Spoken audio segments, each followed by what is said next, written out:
Hello everyone, welcome to Sri Narayana Guru Open University BA English first semester class, History of Britain, Block 2, Unit 4, Decline of Feudalism.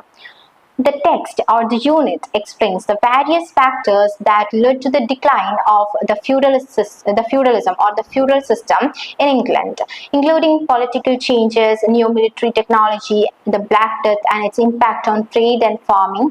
Peasants gained more opportunities, and events like the Magna Carta and the 100 Years of War challenged the feudal hierarchy. This unit will explore these events and debates among scholars regarding the feudalism's fall. Okay.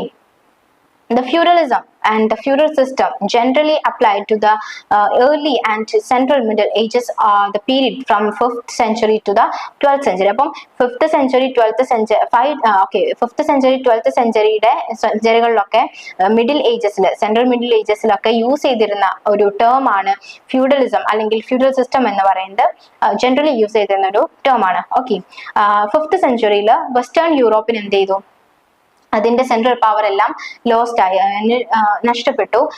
Because of the barbaric attacks അല്ലെങ്കിൽ barbarian attacks കൊണ്ട് അതിന്റെ central power എല്ലാം അതിന് നഷ്ടപ്പെട്ടു. In the 12th century strong Kings and kingdoms formed. അപ്പം 12th century ആയപ്പോഴത്തേക്കും strong കിങ്സും അതുപോലെ തന്നെ കിങ്ഡം എല്ലാം ഫോം ചെയ്തു. ബിക്കമിങ് വെൽ ഓർഗനൈസ്ഡ് ഗവൺമെന്റ്സ്, അതുപോലെ തന്നെ ഈ എന്താ പറയാ സ്ട്രോങ് കിങ്ങും കിങ്ഡംസ് ഒക്കെ വന്നുകൊണ്ട് തന്നെ അവിടെ ഒരു എന്താ പറയാ വെൽ ഓർഗനൈസ്ഡ് ഗവൺമെന്റും ഉണ്ടാവുകയാണ്. Feudalism was a major system in medieval Europe. Medieval യൂറോപ്പിലുള്ള ഒരു മേജർ സിസ്റ്റമാണ് ഫ്യൂഡലിസം എന്ന് പറയുന്നത്. Where nobles had lands from the king in return for military service. നമ്മൾ നേരത്തെ പറഞ്ഞതുപോലെ തന്നെ അല്ലെങ്കിൽ കഴിഞ്ഞ ക്ലാസ്സിലൊക്കെ പറഞ്ഞതുപോലെ തന്നെ എന്താണ്, ഈ നോബിൾസിന് പിന്നെ ലാൻഡ് ഉണ്ടായിരിക്കും, പക്ഷേ ഇതിന് റിട്ടേൺ ആയിട്ട് കിങ്ങിന് മിലിറ്ററി സർവീസ് ഇവർ പ്രൊവൈഡ് ചെയ്യണം. The feudal economy was a natural economy. ഇപ്പൊ ഫ്യൂഡൽ എക്കോണമി എന്ന് പറയുന്നത് നേച്ചുറൽ എക്കോണമി ആയിട്ടാണ് ഇവർ പറയുന്നത്. Karl Marx used the term feudalism to describe a world social order whose in principal feature was the domination of the rest of the society. അപ്പം Karl Marx feudalism എന്നുള്ള term describe ചെയ്യുന്നത് world social order who's principal features was the domination of the rest of the society. ഒരാള് അയാളുടെ പിന്നെ സൊസൈറ്റിയുടെ മേലുള്ള domination ആണ് ഇതിന്റെ പ്രിൻസിപ്പിൾ എന്നാണ് ആര് പറയുന്നത്, കാൾ മാർക്സ് പറയുന്നത്. മെയിൻലി അത് കൂടുതലായിട്ടും peasants, military, land owning, aristocracy, അപ്പം ഇവരുടെയൊക്കെ മേലിലുള്ളൊരു പിന്നെ ഡോമിനേഷൻ ആണെന്നാണ് കാൾ മാർക്സ് പറയുന്നത്. Cause for the decline of feudalism. അപ്പൊ ഫ്യൂഡലിസം ഡിക്ലൈൻ ചെയ്യാനുള്ള കാരണം അല്ലെങ്കിൽ എന്തുകൊണ്ടാണ് ഫ്യൂഡലിസം ഡിക്ലൈൻ ചെയ്യുന്നതാണ് ഇനി അടുത്ത് പറയാൻ പോകുന്നത്. സ്കോളേഴ്സ് ലൈക്ക് മോറിസ് ഡോബിനെ പോലുള്ള scholars study in the development of capitalism. Henry Pyron എന്ന് പറയുന്നത് economic and social history of medieval Europe, Mark Bloch a feudal society, and Rodney Hilton a crisis in feudalism had given various reasons for the decline of feudalism in Western Europe. അപ്പം western യൂറോപ്പിൽ feudalism decline ചെയ്യാനുള്ള various reasons എന്തൊക്കെയാണെന്നുള്ളത് ഇവരെന്ത് ചെയ്തിട്ടുണ്ട്, പറഞ്ഞിട്ടുണ്ട് എന്നാണ് പറയുന്നത്. They believed feudalism ended due to the trade growth. അപ്പം ഇവർ വിശ്വസിക്കുന്നത് ട്രേഡ് ഗ്രോത്ത് കൊണ്ടാണ് ഫ്യൂഡലിസം ഡിക്ലൈൻ ചെയ്തതെന്നാണ്. Increased long distance trade from the 12th century and decreased in serfdom. 12th centuryയിൽ ഈ ലോങ് ഡിസ്റ്റൻസ് ട്രേഡ് എന്തായിരുന്നു, ഭയങ്കരമായിട്ട് കൂടുതലായിരുന്നു. അതുപോലെ തന്നെ സെർഫ്ഡം വന്നതോടെ ഇത് കുറയുകയും ചെയ്തു. Some important general facts that contributed to the decline of the feudalism in Western Europe, especially in England. അപ്പം in England political developments during the 12th and 13th century helped to weaken feudalism. അപ്പം England എന്താണ് political developments ഈ ഒരു 12th 13th സെഞ്ചുറിയിൽ political developments ഇംഗ്ലണ്ടിൽ ഉണ്ടാവുന്നുണ്ട്. ഇതെന്ത് ചെയ്യാണ്, help to weaken feudalism. ഇത് ഫ്യൂഡലിസം ഒന്ന് വീക്കൻ ചെയ്യാൻ ഇതൊരു കാരണമാവാണ്, വീക്കൻ ആവാൻ ഇതൊരു കാരണമാവാണ്. William the Conqueror took many measures to the curtail the power of the feudal lords. അപ്പം ഈ ഒരു ഫ്യൂഡൽ ലോർഡ്സിന്റെ പവർ എല്ലാം തന്നെ curtail എന്ന് പറഞ്ഞാൽ വെട്ടിച്ചുരുക്കുക എന്നുള്ളതാണ്. അപ്പം ഇതെല്ലാം തന്നെ ഇല്ലാതാക്കാൻ വില്യം ദ കോൺക്വറർ എന്ത് ചെയ്യുന്നുണ്ട്, പല വഴികളും നോക്കുന്നുണ്ട്. ത്രൂ ദ ഓത്ത് ഓഫ് സാലിസ്ബറിയിലൂടെ he made English feudal lords and barons under his control. അപ്പം ഈ ഓത്ത് ഓഫ് സാലിസ്ബറിയിലൂടെ ഈ ഇംഗ്ലീഷ് ഫ്യൂഡൽ ലോർഡ്സിനെയും അതുപോലെ തന്നെ ബാരൻസിനെയൊക്കെ ഈ വില്യംസിന്റെ അണ്ടറിൽ കൊണ്ടുവരുന്നുണ്ട്. Strengthen Kings power and reputation. അപ്പം ഇത് എന്ത് ചെയ്യാണ്, കൂടുതൽ കിങ്ങിന്റെ പവറും റെപ്യൂട്ടേഷനും സ്ട്രെങ്തൻ ചെയ്യുന്നുണ്ട്, ഒന്നുകൂടെ സ്ട്രോങ് ആക്കുന്നുണ്ട്. The legal reforms of Henry second. അപ്പൊ ഹെൻറി സെക്കൻഡിന്റെ legal reforms 1154 to 1189. Okay, also helped to undermine the power of feudal lords. അപ്പം ഈ ഒരു ലീഗൽ റിഫോം, ഹെൻറി സെക്കൻഡിലെ ലീഗൽ റിഫോം എന്ന് പറയുന്നത് ഇത് also help to undermine the power of feudal lords. Feudal ലോർഡ്സിന്റെ പവർ കുറയ്ക്കാൻ ഇതൊരു കാരണമായിട്ടുണ്ട്. വേറൊരു റീസൺ എന്ന് പറയുന്നത്, ഫ്യൂഡലിസം ഡിക്ലൈൻ ചെയ്യാൻ വേറൊരു റീസൺ എന്ന് പറയുന്നത് black death caused by the bubonic plague which affected all Europe. അപ്പം ഈ യൂറോപ്പ് മുഴുവനും ഒരു ബൊബോണിക് പ്ലേഗ് എന്ത് ചെയ്തിട്ടുണ്ടായിരുന്നു. ഇത് ബ്ലാക്ക് ഡെത്തിന് കാരണമായി എന്നാണ് പറയുന്നത്. ഈ ബുബോണിക് പ്ലേഗ് യൂറോപ്പിൽ ഫസ്റ്റ് വരുന്നത് 1346 ഇത് 1351 വരെ എന്ത് ചെയ്തു, കണ്ടിന്യൂ ചെയ്തു, നീണ്ടു നിന്നിരുന്നു. ഈ പ്ലേഗ്, ഈ ഒരു ബുബോണിക് പ്ലേഗ് എന്ന് പറയുന്നത് terrible toll on the population of England. ഇംഗ്ലണ്ടിലെ ഒരു പിന്നെ പോപ്പുലേഷൻ കൂടുതലും കുറയാൻ ഈ ഒരു പ്ലേഗ് കാരണമായിട്ടുണ്ട്. Historians estimate that around 24 million Europeans died of the plague. ഈ ഒരു പ്ലേഗ് കാരണം 24 മില്യൺ യൂറോപ്യൻസ് മരിച്ചിട്ടുണ്ടെന്നാണ് ഹിസ്റ്റോറിയൻസ് പറയുന്നത്. After the plague there was a shift in power from nobles to the common people. ഇപ്പം ഈ ഒരു പ്ലേഗിന് ശേഷം there was a shift in power. പവറിൽ ഒരു ഷിഫ്റ്റ് തന്നെ ഉണ്ടായി. Nobles to common people. നോബിൾസിൽ നിന്നും കോമൺ പീപ്പിളിലേക്ക് എന്നുള്ള രീതിയിൽ ഒരു ഷിഫ്റ്റ് തന്നെ അവിടെ ഉണ്ടാവണം. പവറിനൊന്നും അവിടെ ഒരു സ്ഥാനം ഇല്ലാതാവാണ് ചെയ്യുന്നത്. One reason for this was the extremely intense demand for workers because so many people had died. അപ്പം ഇതിനൊരു കാരണം എന്ന് പറയുന്നത് ഈ ഒരു ബ്ലാക്ക് ഡെത്ത് അല്ലെങ്കിൽ ഒരു പ്ലേഗ് വന്നതോടെ ഒരുപാട് വർക്കേഴ്സിനെ കിട്ടാണ്ടാവാണ് ചെയ്യുന്നത്. വർക്കേഴ്സിനെ കിട്ടാനില്ല, കാരണം കുറെ പേര് മരിച്ചുപോയി. അതുകൊണ്ട് തന്നെ വർക്കേഴ്സിന് ഭയങ്കര ഡിമാൻഡ് ആയിരുന്നു. അപ്പം ഈ വർക്കേഴ്സ് എന്ത് ചെയ്യാണ്, സർവൈവ് ചെയ്ത വർക്കേഴ്സ്, പ്ലേഗിനെ സർവൈവ് ചെയ്ത വർക്കേഴ്സ് അവർ കൂടുതൽ വേജ് അല്ലെങ്കിൽ കൂടുതൽ മണി അവർ ആവശ്യപ്പെടുകയാണ്. അതുപോലെ തന്നെ കൂടുതൽ റൈറ്റ്സും അവർ ആവശ്യപ്പെടുകയാണ് ചെയ്യുന്നത്. In simple words, many farmers and some servants left their feudal manners to go to towns and cities for better lives. ഒരു ബെറ്റർ ലൈഫിന് വേണ്ടിയിട്ട് അവിടെയുള്ള ഫാമേഴ്സും അതുപോലെ തന്നെ സെർവൻസും ഒക്കെ എന്താണ്, അവരുടെ ഫ്യൂഡൽ മാനേഴ്സിൽ നിന്നും അവർ പോവാണ് എങ്ങോട്ട്, ടൗൺസിലേക്കും സിറ്റീസിലേക്കും ഒക്കെ ഒരു ബെറ്റർ ലൈഫിന് വേണ്ടിയിട്ട്. This made the feudal system weaker and the feudal lords lost their power. അപ്പം ഇത് എന്ത് ചെയ്യാണ്, ഫ്യൂഡൽ സിസ്റ്റം വീക്കാക്കുക മാത്രമല്ല ചെയ്തത്, ഫ്യൂഡൽ ലോർഡ്സിന് അവരുടെ പവർ കൂടെ നഷ്ടപ്പെടുകയാണ് ചെയ്തത് ഇതുകൊണ്ട്. Okay, after a big sickness, ഈ ഒരു വലിയൊരു രോഗം അല്ലെങ്കിൽ ഒരു പാൻഡമിക്കിന് ശേഷം മെനി പെസൻസ് അപ്രൈസിങ്സ് ഹാപ്പൻസ്. അപ്പം ഒരുപാട് പെസൻസ് എന്ത് ചെയ്യുന്നുണ്ട്, തിരികെ വരാൻ നോക്കുന്നുണ്ടെങ്കിൽ പോലും, അതായത് കയറി വരാൻ നോക്കുന്നുണ്ട്. ലൈക്ക് അവർക്ക് ഇപ്പം എന്താ പറയാ, കിട്ടാത്ത റൈറ്റ്സും മണീസും കാര്യങ്ങളെല്ലാം അവർക്ക് കിട്ടിക്കൊണ്ടിരിക്കുകയാണ്. അതുകൊണ്ട് തന്നെ അവരും ഒന്ന് എന്താ പറയാ, കുറച്ചും കൂടെ ഉയർന്ന രീതിയിലൊക്കെ ആവാൻ നോക്കുന്നുണ്ട്. Okay, the most known one of the English peasants revolt in 1381. അപ്പം ഇതിനെയാണ് ഒരു English peasant revolt 1381 English peasant revolt എന്നറിയപ്പെടുന്നത്. Okay, these events made the powerful feudal lords in England weaker. അപ്പം ഈ ഒരു ഇവന്റ് ഇത് കൂടുതൽ ഇംഗ്ലണ്ടിലെ ഫ്യൂഡൽ ലോർഡ്സിനെ കൂടുതൽ വീക്കർ ആക്കാണ് ചെയ്തത്. Okay, 100 years of war 1337 to 1453 വരെയുള്ള 100 years of വാറും ഈ ഒരു ഫ്യൂഡൽ സിസ്റ്റം ഡിക്ലൈൻ ചെയ്യാൻ ഹെൽപ്പ് ചെയ്തിട്ടുണ്ട്. Okay, the war contributed to decline feudalism by helping to shift power from the feudal lords to monarchs and common people. അപ്പം ഈ ഒരു വാർ എന്ന് പറഞ്ഞാൽ, ഈ ഒരു വാറിന്റെ ടൈമിലും നേരത്തെ പറഞ്ഞിട്ടുണ്ടായിരുന്നു കുറെ പേര് മരിച്ചു എന്നൊക്കെ അല്ലെ. അപ്പം ഈ കാരണങ്ങൾ കൊണ്ടൊക്കെയും എന്താവാണ്, ഈ ഒരു ഫ്യൂഡൽ ലോർഡ്സിൽ നിന്നും മൊണാക്സിൽ നിന്നും കോമൺ പീപ്പിളിലേക്ക് കുറെ കൂടെ എന്താവാണ്, പവർ അല്ലെങ്കിൽ ഒരു റൈറ്റ്സ് ഒക്കെ അവർക്കും കൂടെ കിട്ടുകയാണ് ചെയ്യുന്നത്. Okay, the most permanent impact of the war in England was the emergence of greater sense of the patriotism and national identity. അപ്പോൾ ഈ ഒരു വാർ കൊണ്ട് ഇംഗ്ലണ്ടിൽ എന്തുണ്ടാവാണ്, patriotism അല്ലെങ്കിൽ ഒരു national identity അവിടെ എമേർജ് ചെയ്യാണ്.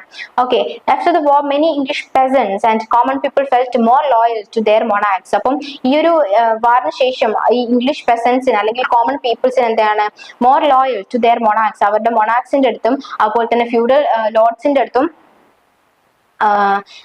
than to their feudal lords. അവരെ ഫ്യൂഡൽ ലോർഡ്സിന്റെ അടുത്ത് ഉണ്ടായിരുന്നതിനേക്കാളും എന്താണ്, ഒരു ലോയൽറ്റി അവർക്ക് മൊണാക്സിനോട് തോന്നുകയാണ്. Okay, the Crusades also greatly contributed to the decline of the feudal system. അപ്പം നമ്മൾ 100 years of war ഡിക്ലൈനിന് ഒരു കാരണമായി എന്ന് പറഞ്ഞു. അതുപോലെ തന്നെയാണ് ക്രൂസൈഡും ഈ ഒരു ഫ്യൂഡൽ സിസ്റ്റം ഡിക്ലൈൻ ചെയ്യാൻ ഒരു കാരണമായിട്ടുണ്ട്. ഈ ഒരു ക്രൂസൈഡിന്റെ കാലത്ത് ഒരുപാട് ഫ്യൂഡൽ ലോഡ്സിന് അവരുടെ ജീവൻ നഷ്ടപ്പെട്ടിട്ടുണ്ട് വാറിൽ ഏർപ്പെട്ടതുകൊണ്ട്. അതെന്താണ് ഒരു which gave setback to the feudal system. അത് ഈ ഫ്യൂഡൽ സിസ്റ്റത്തിൽ ഡിക്ലൈൻ ചെയ്യാൻ ഒരു കാരണമായി. As a result, a large number of serfs attained freedom.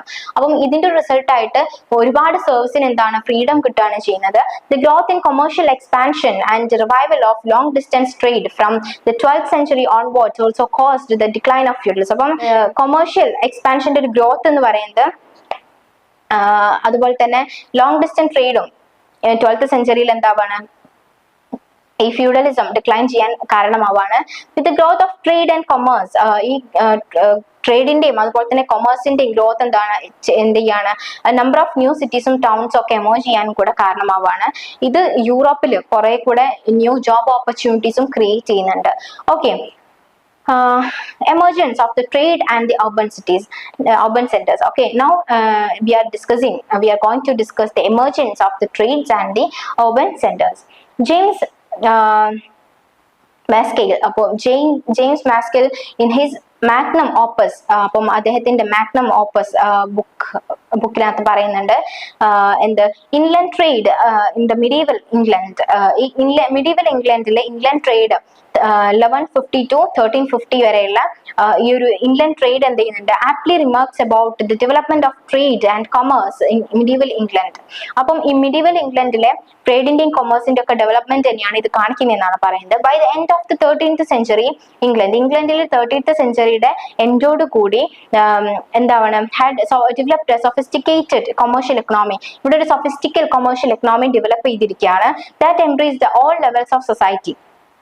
Okay, the medieval English economy was completely dominated by markets and market activities. അപ്പോൾ ഈ ഒരു medieval ഇംഗ്ലീഷിൽ ഉണ്ടായിരുന്ന എക്കണോമി എന്ന് പറയുന്നത് was completely dominated by മാർക്കറ്റും അതുപോലെ തന്നെ മാർക്കറ്റ് ആക്ടിവിറ്റീസും ആയിരുന്നു ഈ ഒരു English economy, medieval English economy complete ആയിട്ട് ഡൊമിനേറ്റ് ചെയ്തിട്ടുണ്ടായിരുന്നത്. One of the most important peculiarities of the medieval English town was it was owned by kings and feudal lords. അപ്പം ഈ ഒരു medieval ഇംഗ്ലീഷ് ടൗണിന്റെ ഒരു പെക്യുലാരിറ്റി പറയുകയാണെന്നുണ്ടെങ്കിൽ ഇത് ഓൺ ചെയ്തിരിക്കുന്നത് പിന്നെ നമ്മുടെ കിങ്ങും അതുപോലെ തന്നെ ഫ്യൂഡൽ ലോർഡ്സും ആയിരിക്കും. Okay, moving on. The important commodity production were leather making, textiles, clothing, vending and metal works. അപ്പം നമ്മൾ നേരത്തെ പറഞ്ഞ ഒരു കൊമേഴ്ഷ്യൽ ആൻഡ് ട്രേഡിൽ ഭയങ്കരമായിട്ടുള്ള ഡെവലപ്മെന്റ്സ് ഉണ്ടായിട്ടുണ്ടായിരുന്നു എന്നുള്ളതല്ലേ. അപ്പം ഇതിലൊരു ഇമ്പോർട്ടൻറ്റ് കൊമോഡിറ്റി പ്രോഡക്ഷൻസ് ആയിരുന്നു ലെതർ മേക്കിംഗ്, അതുപോലെ തന്നെ ടെക്സ്റ്റൈൽ, ക്ലോത്തിങ്, പിന്നെ വെൻഡിങ്, മെറ്റൽ വർക്കിംഗ്. ഇതെല്ലാം ഇതിൽ ഇൻക്ലൂഡ് ചെയ്യുന്നതാണ്. The great cash crop of medieval England was wool. അപ്പം മിഡീവൽ ഇംഗ്ലണ്ടിലെ ഒരു ഗ്രേറ്റ് ക്യാഷ് ക്രോപ്പ് എന്ന് പറയുന്നത് വൂളാണ്. It was produced on peasant holding. അപ്പം ഇത് പ്രൊഡ്യൂസ് ചെയ്യുന്നത് പെസൻസിന്റെ ലാൻഡിലാണ്. Okay, market generated significant income for their owners through market tolls. അപ്പം ഈ മാർക്കറ്റ് എന്ത് ചെയ്യുന്നുണ്ട് ജനറേറ്റഡ് സിഗ്നിഫിക്കന്റ് ഇൻകം, ഒരു സിഗ്നിഫിക്കന്റ് ഇൻകം ജനറേറ്റ് ചെയ്യുന്നുണ്ട്. അതെന്തിനാ അത് പിന്നെ for their owners through market. ഈ മാർക്കറ്റ് ടോൾസിലൂടെ എന്ത് ചെയ്യുന്നുണ്ട് പിന്നെ മാർക്കറ്റ് ഒരു ഇൻകം ജനറേറ്റ് ചെയ്യുന്നുണ്ട്. ഇത് ഇവരുടെ ഓണേഴ്സ് തന്നെയാണ്, ഇവരുടെ ഓണേഴ്സിലൂടെയാണ് ഈ ഒരു മാർക്കറ്റ് ടോൾസും ഇവരെ ജനറേറ്റ് ചെയ്യുന്നത്. ഓക്കെ, ഈ 13th സെഞ്ചുറിയുടെ തുടക്കത്തിലൊക്കെ English kings എന്ത് ചെയ്തിരുന്നു had granted exemption of tolls in all the markets to the most church corporations. അപ്പം കിങ് ചേർച്ചിനും അതുപോലെ തന്നെ കോർപ്പറേഷനും ചേർച്ച് കോർപ്പറേഷനും അതുപോലെ തന്നെ മാർക്കറ്റിനും ടോളിൽ എന്ത് ചെയ്തിരുന്നു കുറച്ച് ഇളവുകളൊക്കെ അനുവദിച്ചിട്ടുണ്ടായിരുന്നു. It is evident that an effective system of administration existed in medieval England to monitor and regulate trading activities. അപ്പം ഇതിൽ നിന്ന് നമുക്ക് മനസ്സിലാക്കാൻ പറ്റുന്നത് ഈ effective administration system medieval England exist ചെയ്തിരുന്നു എന്നുള്ളത്. Okay, at that time the wool trade was described as the jewel of the realm. അപ്പം ഈ ഒരു ടൈമിൽ ഈ wool ട്രേഡിനെ ഡിസ്ക്രൈബ് ചെയ്തിട്ടുണ്ടായിരുന്നത് the jewel of the realm എന്നാണ്, jewel in the realm എന്നാണ്. Okay, jewel, JEWEL, jewel. Okay, of the realm, interrealm എന്നാണ്. The English predominance in the wool trade was the result of political fiscal measures brought about the successive acts of the royal policy and by a bargain between the king and the merchants. അപ്പം ഈ ഒരു royal പോളിസിയുടെ തുടർച്ചയായ എന്താ പറയാ നടപടികളിലൂടെയും രാജാവും വ്യാപാരികളും തമ്മിലുള്ള വിലപേശലുകളിലൂടെയും എന്തായിട്ടുണ്ട് കൊണ്ടുവന്ന കുറച്ച് രാഷ്ട്രീയ ഒരു പൊളിറ്റിക്കൽ അല്ലെങ്കിൽ ധനപരമായിട്ടുള്ള എക്കണോമിക്കൽ മെഷേഴ്സ് നടപടികളുടെ ഒരു റിസൾട്ട് ആണ് വൂൾ ട്രേഡില് ഇംഗ്ലീഷ് പ്രീഡോമിനൻസ് എന്ന് പറയുന്നത്. Meenakshi Fukan, in her book Rise of the Modern West, Social and Economic History of Early Modern Europe, has started in this fact.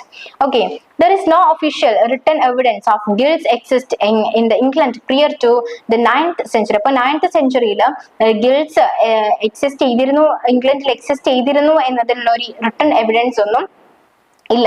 But the word gildan or guild brethren had been widely used in Anglo-Saxon laws. അപ്പൊ Anglo-Saxon lawsലൊക്കെ ഈ പിന്നെ എന്താ പറയാ ഇത്തരം ഈ ഗിൽഡൻ അല്ലെങ്കിൽ guild brethren എന്നതൊക്കെ ഒരുപാട് വൈഡ്ലി യൂസ് ചെയ്തിരുന്നു especially during the time of King Alfred. King ആൽഫ്രഡിന്റെ ടൈമിൽ കൂടുതലായിട്ട് യൂസ് ചെയ്തിരുന്നാണ് പറയുന്നത്. The guilds created regulated authority over members, monopolies and outside merchants. അപ്പം ഈ മെമ്പേഴ്സ്, മോണോപ്പൊളീസ്, ഔട്ട്സൈഡ് മെർച്ചന്റ്സ് ഇവരുടെയൊക്കെ മേലെ ഈ ഗിൽഡ്സ് എന്ത് ചെയ്തിരുന്നു, ഒരു റെഗുലേറ്റഡ് അതോറിറ്റി ക്രിയേറ്റ് ചെയ്തിട്ടുണ്ടായിരുന്നു. There were two types of guilds. രണ്ട് ടൈപ്പ് ഓഫ് ഗിൽഡ്സ് ഉണ്ട്. രണ്ട് ടൈപ്സ് ഓഫ് ഗിൽഡ്സ് ഉണ്ട്. The craft guild and religious guild. അപ്പം ക്രാഫ്റ്റ് ഗിൽഡും റിലീജിയസ് ഗിൽഡും ഇങ്ങനെ ടു ടൈപ്സ് ഓഫ് ഗിൽഡ്സ് ഉണ്ട്. അപ്പം ക്രാഫ്റ്റ് ഗിൽഡ് എന്ന് പറയുന്നത് മെർച്ചന്റ് ഗിൽഡിനെയാണ്. അപ്പൊ ഈ merchant guild was an association of ട്രേഡേഴ്സിന്റെ ഒരു അസോസിയേഷൻ ആയിരിക്കും മെർച്ചന്റ് ഗിൽഡ് എന്ന് പറയുന്നത്. Merchant guilds began to flourish after the Norman invasion of 1066 Norman ഇൻവേഷന് ശേഷം ഈ മെർച്ചന്റ് ഗിൽഡ് എന്ത് ചെയ്യാണ്, ഫ്ലറിഷ് ചെയ്യാൻ തുടങ്ങി.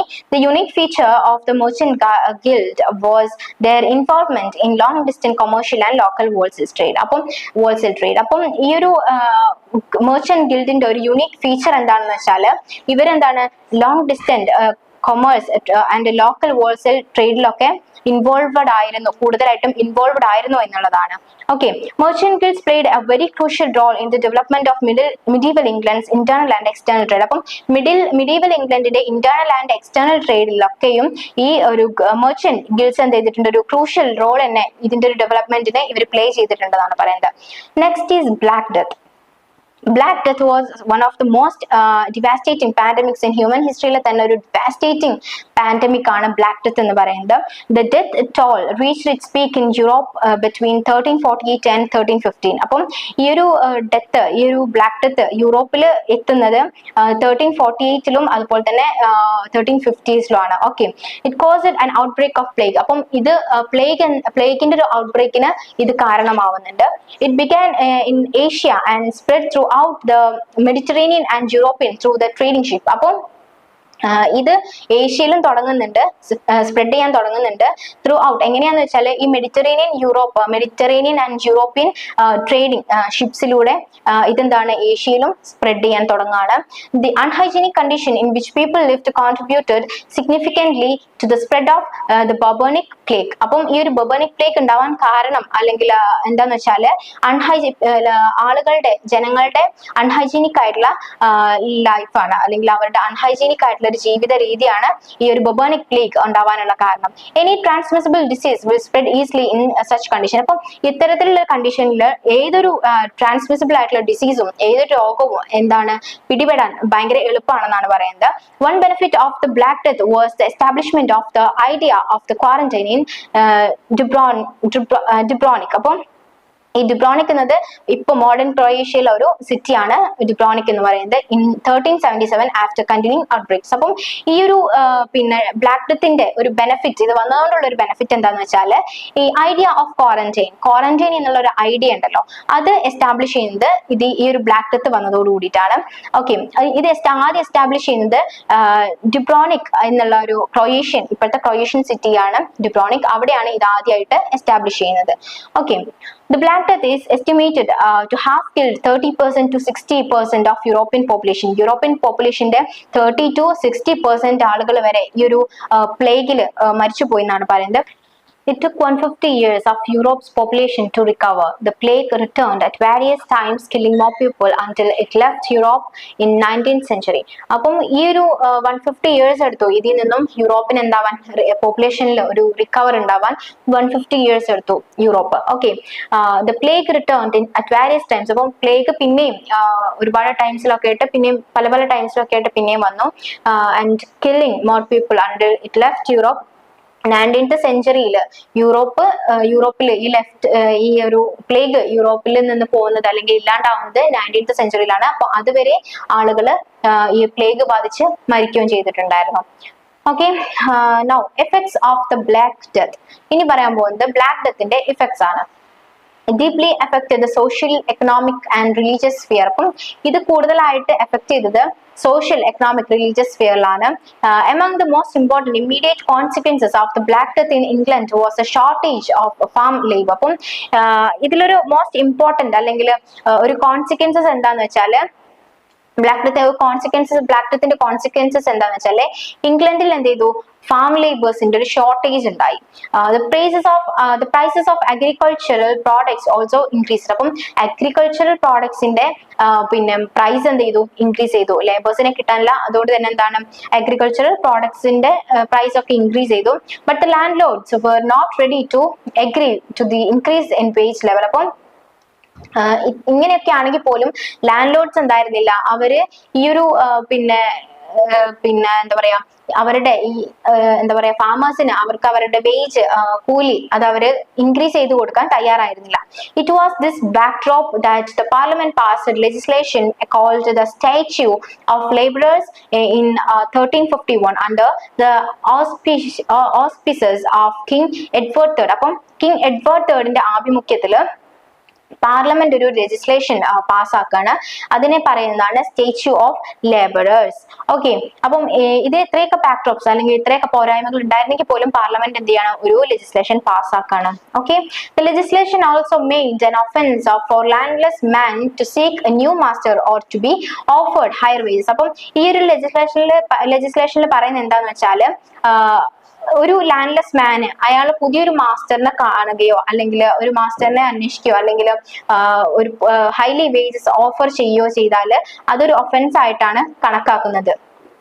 So workers who violated the statute of laborers, അപ്പം workers എന്താണ് ഈ statute of laborers violate ചെയ്യാണ്, were fined and were put in stocks. അപ്പം ഈ ഒരു എന്താ പറയാ വർക്കേഴ്സ് ഈ ഒരു സ്റ്റേച്യൂ ഓഫ് ലേബേഴ്സ് വയലേറ്റ് ചെയ്യുകയാണെന്നുണ്ടെങ്കിൽ അവർക്ക് അവർക്ക് പിഴ ചുമത്തുകയും അതുപോലെ തന്നെ അവരെ സ്റ്റോക്സിൽ കൊണ്ടുപോയിട്ട് ഇടുകയും ചെയ്യുമായിരുന്നു. അപ്പൊ ഈ സ്റ്റോക്സ് എന്താന്ന് വെച്ചാൽ stocks were used in medieval times as a form of punishment involving public humiliation. അപ്പം ഈ പബ്ലിക് ഹ്യൂമിലിയേഷൻ ഇൻവോൾവ്ഡ് ആയിട്ടുള്ള ആളുകളെ പണിഷ് ചെയ്യുന്ന ഒരു മിഡീവൽ ടൈംസിൽ ഉണ്ടായിരുന്ന ഒരു ഫോം ആണ് സ്റ്റോക്ക് എന്ന് പറയുന്നത്. Stock were often located in a public space. അപ്പൊ ഈ സ്റ്റോക്ക് ലൊക്കേറ്റ് ചെയ്തിരിക്കുന്ന ഒരു പബ്ലിക് സ്പേസിലായിരിക്കും. Okay, in 1360 punishment become worse. 1360 ആയപ്പോഴത്തേക്കും പണിഷ്മെന്റ് കുറച്ചും കൂടെ മോശപ്പെട്ട രീതിയിലാവാൻ തുടങ്ങി.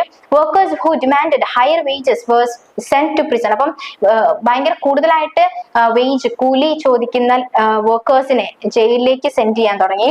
This was the background of A strong and violent peasant revolt. അപ്പം ഇതെന്ന് പറയുന്നത് ഈ പെസന്റ് റിവോൾട്ടിന്റെ ഒരു സ്ട്രോങ് വയലന്റ് ബാക്ക്ഗ്രൗണ്ട് ആണെന്നാണ് പറയുന്നത്. ഈ പെസന്റ് റിവോൾട്ട് 1381 ഉണ്ടാവുന്നത്. Okay, black death contributed indirectly to the peasant revolt of 1381 peasant റിവോൾട്ടിന് ഇൻഡയറക്റ്റ് ആയിട്ടാണെങ്കിലും ഈ ബ്ലാക്ക് ഡെത്തും ഒരു കാരണമാകുന്നുണ്ട്. The pandemic diverted the attention of monarchs from the war efforts to secure lives. അപ്പോൾ ഈ പാൻഡമിക് എന്ത് ചെയ്യാണ് മൊണാർക്കിനെയൊക്കെ അവരുടെ അറ്റൻഷൻ ഡൈവേർട്ട് ചെയ്യുന്നുണ്ട്. വാറിൽ നിന്നും അവരുടെ ലൈഫ് ആദ്യം അവരുടെ ലൈഫ് സെക്യൂർ ചെയ്യുക എന്നൊരു പ്രിയോറിറ്റി അവർക്ക് വരികയാണ്. ഓക്കെ, അപ്പം ഈ ഒരു അവരുടെ അറ്റൻഷൻ വാറിൽ നിന്നും ലൈഫ് സെക്യൂർ ചെയ്യാന്നുള്ളതിലേക്ക് ഈ ഒരു പാൻഡമിക് ഇവരെ ഡൈവേർട്ട് ചെയ്യുന്നുണ്ട്.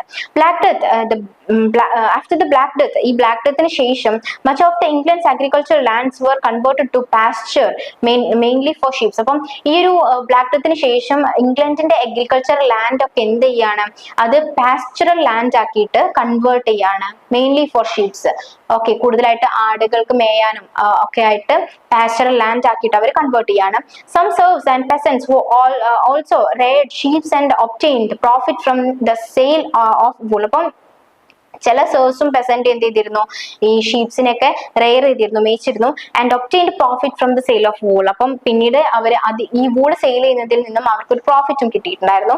പെസൻസ് eventually became free to move away from the estate. അപ്പം ഈ പെസൻസിന് പിന്നീട് എന്ത് ചെയ്യാൻ പറ്റി, ഈ എസ്റ്റേറ്റിൽ നിന്നുമൊക്കെ അവർക്ക് പോകാൻ പറ്റി. ഓൺഡ് ബൈ ലോഡ്സിന്റെ പിന്നെ എസ്റ്റേറ്റുകളിൽ നിന്നും അവർക്ക് പോകാൻ സാധിച്ചു, അല്ലെങ്കിൽ അവർക്ക് ഫ്രീ ആവാൻ സാധിച്ചു. Some peasants were even able to buy their own land. ചില പെസൻസിന് അവരുടെ ലാൻഡ് അതുകൂടെ വാങ്ങാൻ സാധിച്ചു എന്നാണ് പറയുന്നത്. So that's all about the decline of feudalism. I hope you'll understand. Thank you for listening.